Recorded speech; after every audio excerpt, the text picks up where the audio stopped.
Yes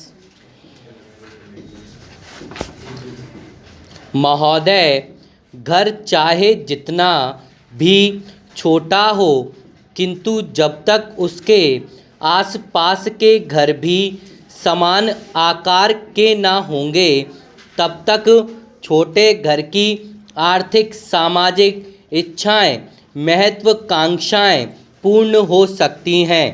परंतु जैसे ही घर के आसपास एक बड़ी हवेली बन सकती है, और तो छोटा घर अपने मालिक की समाज में कम मांग और सीमित अधिकारों के बारे में स्थिति स्पष्ट करता है।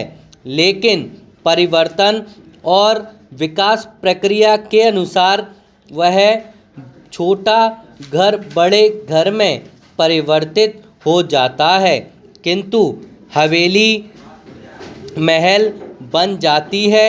इस परिस्थिति में जब जाहिर हो जाता है कि तब छोटे घर की उन्नति का कोई अस्तित्व नहीं रह जाएगा, और छोटे घर का मालिक स्वयं को उपेक्षित, संकुचित, असंतुष्ट और तुच्छ महसूस करेगा।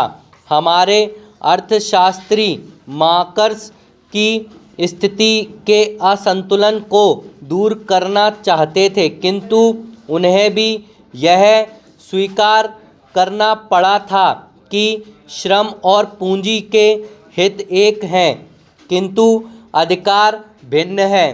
पूंजी यदि श्रम को काम ना दे तो श्रम चला जाएगा, और यदि पूंजी श्रम पर शासन ना किया जाए तो पूंजी का अस्तित्व समाप्त हो जाएगा।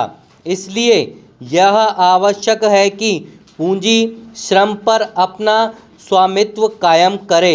मानव अधिकारों के उल्लंघन की समस्या व्यक्तिगत रूप से हल की जा सकती है, किंतु संपूर्ण रूप से नहीं, क्योंकि किसी भी स्थिति, बिंदु, विषय और वस्तु का संज्ञात्मक बोध हो जाने पर हम उस स्थिति से, बिंदु से, विषय से और वस्तु से मुक्त हो जाते हैं। जैसे ही हमें परतंत्रता का बोध होता है, हम परतंत्रता से मुक्त होकर स्वतंत्र हो जाते हैं।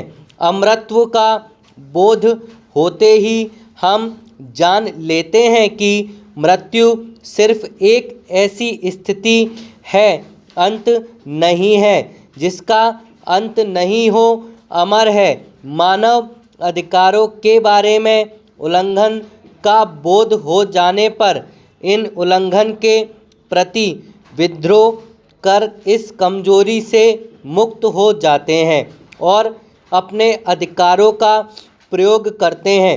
किंतु वैश्विक तौर पर जब तक मानवीय विचारों के माध्यम से महत्वाकांक्षा, नेतृत्व की भावना, असत्य के प्रति राम की प्रक्रिया चलती रहेगी, तब तक मानव अधिकारों का उल्लंघन होता ही रहेगा और हम उल्लंघन करने को बाध्य हो जाएंगे। स्टॉप।